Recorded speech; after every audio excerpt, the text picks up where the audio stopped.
In a small-town diner in America, the morning sun poured through the large windows as Sarah Thompson unlocked the door to Rosie's cafe.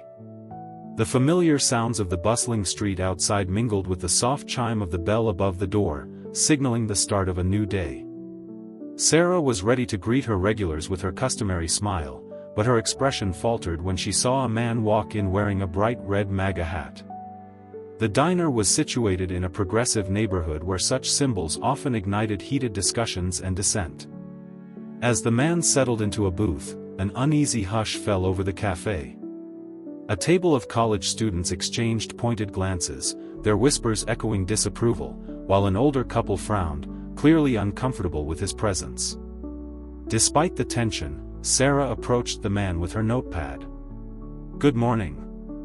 What can I get for you?" she asked, her voice steady, though her heart raced with uncertainty. The man looked up, his blue eyes warm and sincere. "Just a coffee, please," he replied with a hint of a smile. As Sarah turned to prepare the coffee, she overheard muttered comments from nearby tables.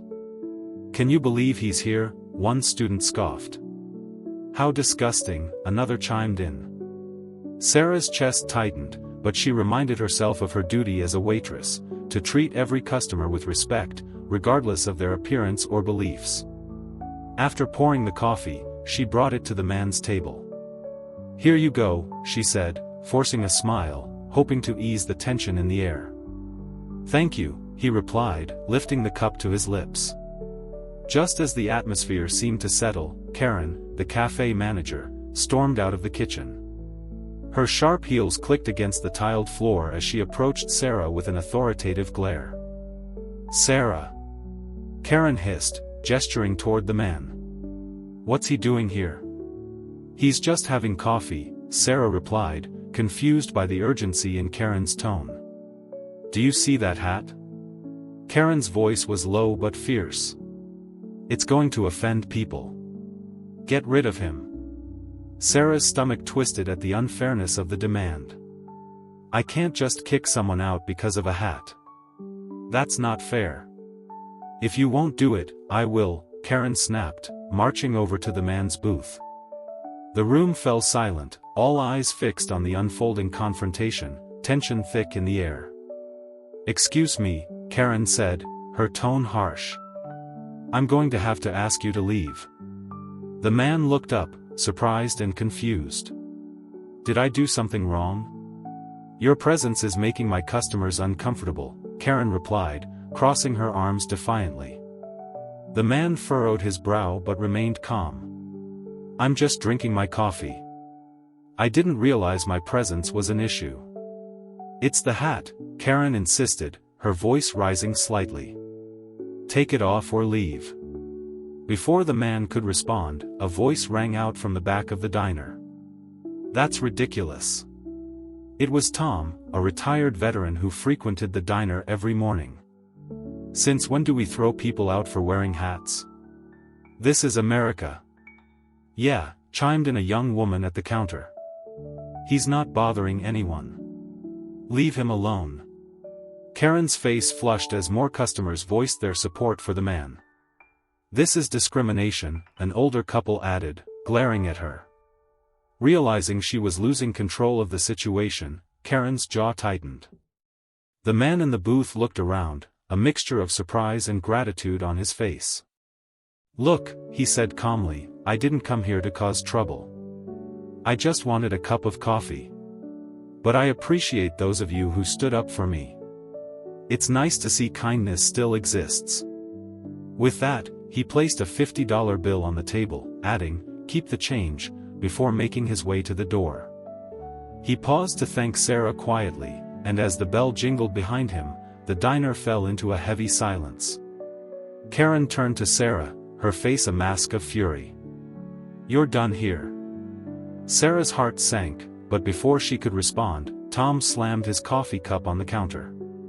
"If she goes, I go too." 100%, a middle-aged woman agreed, grabbing her purse. "I won't be coming back if she's not here." One by one, customers began to leave in support of Sarah. Karen stood frozen, her authority crumbling around her. With a heavy heart, Sarah untied her apron and placed it on the counter. "You might want to rethink the kind of business you're running, Karen," she said firmly, her voice steady. As she stepped outside, the cool morning air hit her face, mixing humiliation with a sense of relief. As she walked down the street, a mix of anger and uncertainty washed over her. Bills were piling up at home, and her younger brother, Max, relied on her income to keep them afloat. She couldn't afford to be unemployed, but she couldn't bring herself to regret her decision. Lost in thought, Sarah nearly bumped into a man handing out flyers on the sidewalk. "Hey, watch it," he muttered, thrusting a paper into her hand. She glanced at it, just another job fair advertisement, and stuffed it into her coat pocket, feeling defeated. Later that afternoon, Sarah sat at her tiny kitchen table, staring at her laptop. She had been scrolling through job listings for hours, but nothing seemed promising. The positions either required experience she didn't have or were too far away. Just as despair began to set in, a knock at the door startled her. When she opened it, she was shocked to see the man from the diner standing on her doorstep.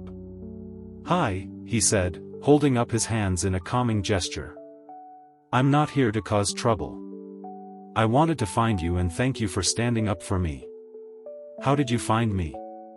Sarah asked, her heart racing at the unexpected visit. "I asked one of the regulars for your name. It took a little digging, but I wanted to make sure you knew your actions mattered." His sincerity made her stomach churn. "Why are you here?" He smiled faintly. "Can I come in? I promise it won't take long." Reluctantly, Sarah stepped aside, letting him into her modest apartment. As he looked around, his eyes lingered on the stack of bills on the table. "First, I want to thank you again for what you did back there. You didn't have to, and I know it cost you a lot." "I didn't do it for thanks," Sarah replied, crossing her arms defensively.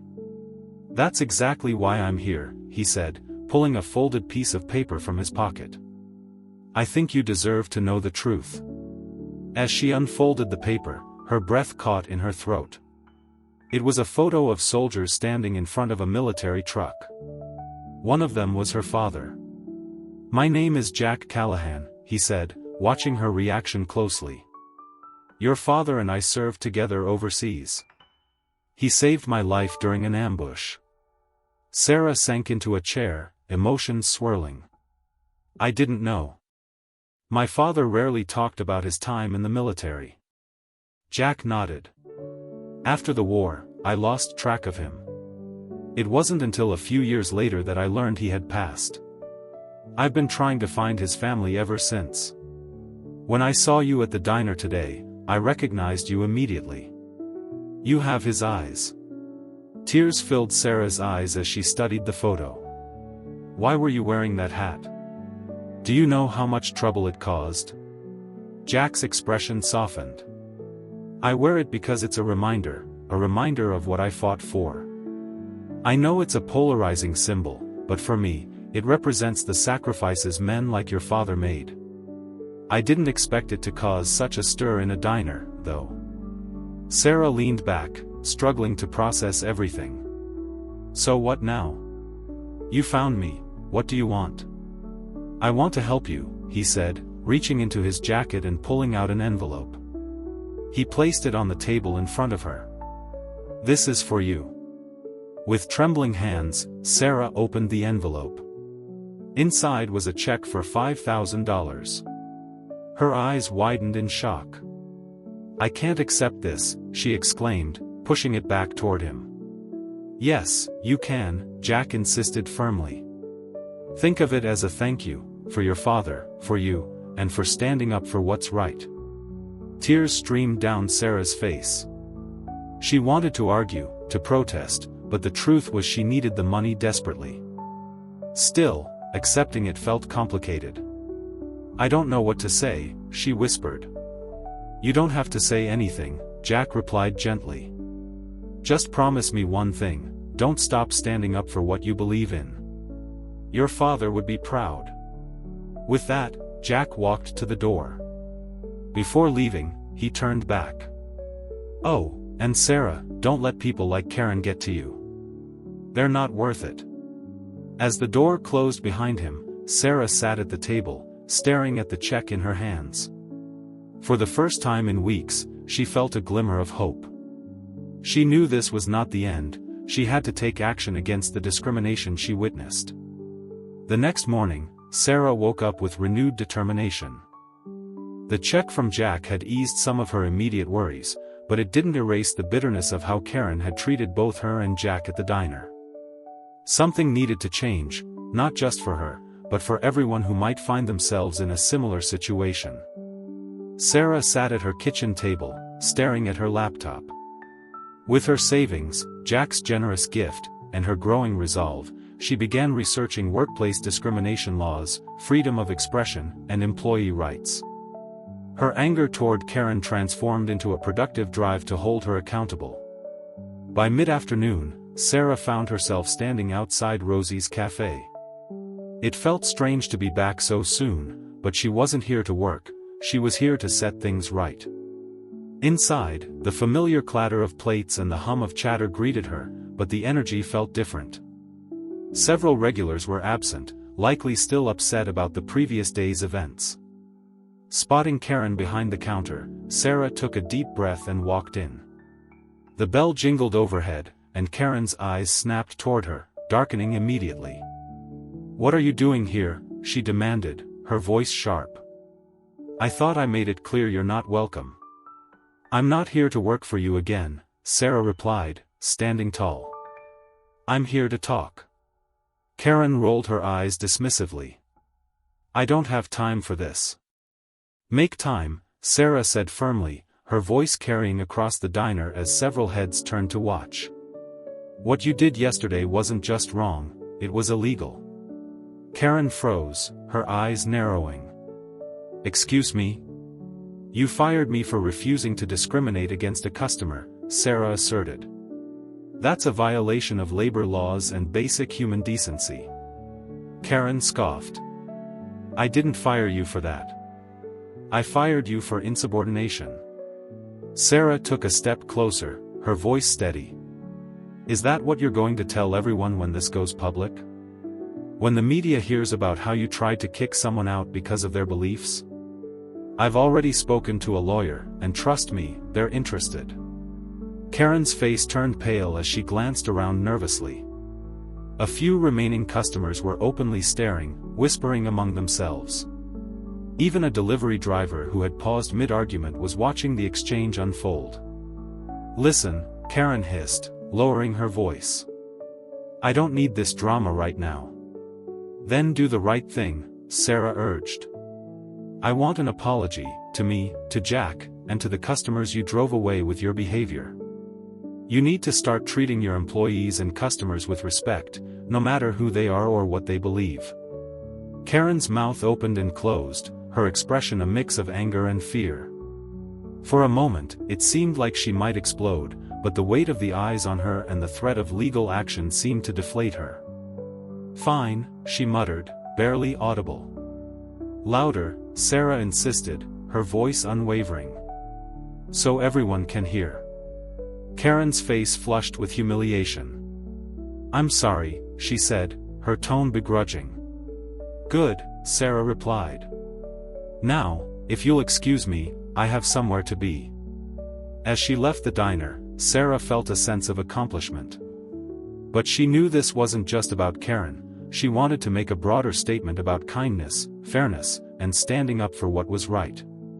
Inspired by Jack's story and her father's sacrifice, she decided to share her experience with the world.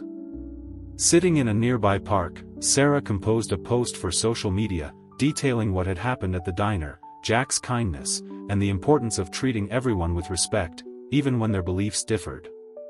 She also included a heartfelt tribute to her father, explaining how his courage had inspired her to stand up for what she believed in. When she hit post, she didn't expect much to come of it. But within hours, her story began to gain traction.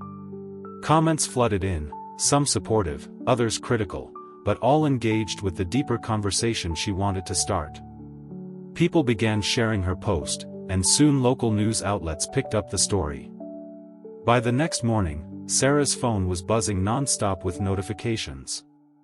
She felt overwhelmed but also deeply moved by the messages of support. People from all walks of life reached out, sharing their own experiences with discrimination and standing up against injustice. Then, unexpectedly, she received a message from the owner of Rosie's Cafe, a man she had never met. He asked to meet her at a local coffee shop that afternoon. Curious and a little nervous, Sarah agreed. When she arrived, a middle-aged man in a crisp suit stood to greet her. "Sarah Thompson?" he asked, extending his hand. "I'm Paul Jennings. I own Rosie's Cafe." Sarah shook his hand cautiously. "I didn't expect to hear from you." Paul gestured for her to sit. "I heard about what happened at the diner, and I wanted to apologize personally. Karen's behavior doesn't reflect the values of my business." Sarah raised an eyebrow. "Then why is she still managing it?" Paul ran a hand through his hair, looking stressed. "She won't be for long. I've already started the process of replacing her. But I want to do more than just apologize. I'd like to offer you a management position, if you're interested." Emily was taken aback. "Management? Really? You showed integrity and courage," Paul said. "Those are the qualities I want in someone running my cafe. Frankly, I think you'd do a better job than Karen ever did." Sarah considered his offer. It was tempting, but she wasn't sure if she wanted to return to the place where everything had happened. Still, the opportunity to create a more welcoming and fair environment was hard to pass up. "I'll think about it," she said finally, "but only if I have the freedom to make real changes." Paul smiled. "That's exactly what I'm hoping for." As Sarah left the coffee shop, she felt a sense of closure. The events of the past few days had been chaotic and emotional, but they had also reminded her of the power of standing up for what was right and the unexpected ways life could reward you for doing so. One thing lingered in her mind: Jack's words about her father's bravery. She wasn't done honoring his legacy yet. Something told her this was just the beginning. The next morning, Sarah called Paul Jennings and accepted the management position at Rosie's Cafe. She laid out her vision for the diner as a welcoming place for everyone, regardless of background or beliefs. Paul nodded, impressed by her determination, and gave her full support. Sarah's first day as manager was both nerve-wracking and exhilarating. She greeted the staff with a mix of firmness and warmth, emphasizing her goal to rebuild the cafe's reputation. To her surprise, many of her coworkers were relieved by the change in leadership. Karen's departure had left them hopeful for a better working environment. One of Sarah's first actions was to create a community wall inside the cafe, inspired by the Veterans Memorial Jack had shown her. She dedicated a section of the cafe to celebrating local stories of kindness, service, and resilience. Customers were encouraged to contribute photos and notes, creating a space that reflected the cafe's new inclusive spirit. Meanwhile, Karen wasn't taking her dismissal quietly. She spread rumors about Sarah, claiming she was inexperienced and unfit to run the cafe. But her efforts backfired. Word of Sarah's integrity and her story with Jack had spread far beyond the diner, thanks to social media and local news coverage. Karen found herself increasingly isolated, her reputation tarnished by her own actions. One evening, as Sarah was busy serving customers, she spotted Karen walking into the cafe. The look on her face was unreadable. Sarah felt a rush of emotions but didn't flinch. Instead, she walked over to meet her former manager's gaze. "What do you want, Karen?" Sarah asked, her voice calm but firm. Karen hesitated before speaking. "I wanted to say I was wrong about everything. You stood up for that man, for yourself, and for this place. I didn't see it then, but I do now." Sarah studied Karen's face, searching for sincerity. After a long pause, she nodded. "Thank you for saying that. I hope you've learned something from all of this." Karen nodded once, then turned and walked out, leaving Sarah with a sense of closure. Months passed, and Rosie's cafe thrived under Sarah's leadership. The community wall became a centerpiece, drawing people from all over the city. Regulars returned, new customers arrived, and the cafe regained its reputation as a place where everyone was welcome.